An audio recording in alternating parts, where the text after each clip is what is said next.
Son crâne lisse n'était pas aussi célèbre que celui de Fabien Barthez mais bien connu des fans du ballon rond.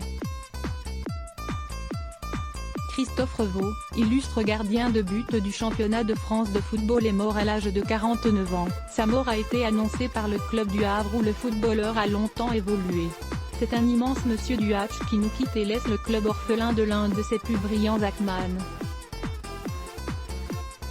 Toutes nos pensées vont à sa famille et à ses 2 enfants, a annoncé le club dans un communiqué.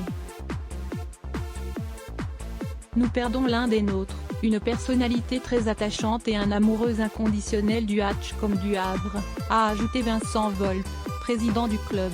Le monde du football a rapidement rendu hommage à Christophe Revaux, passé par de nombreux clubs prestigieux, comme le PSG qui fait part de son immense tristesse.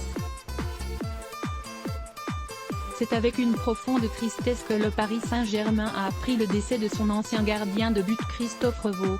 À sa famille, à ses proches, le club présente ses plus sincères condoléances, peut-on lire dans un communiqué publié sur le compte Twitter du compte parisien.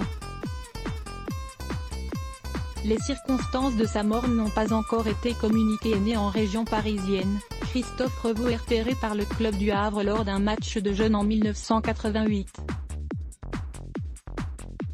De quoi le faire intégrer le centre de formation normand. Il s'impose progressivement dans l'équipe professionnelle, alors en première division.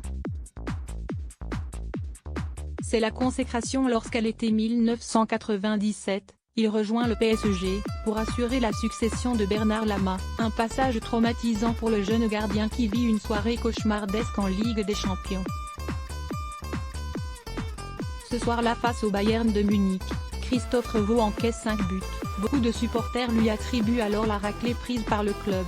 Il rebondit ensuite à Rennes, avant de passer 6 ans à Toulouse.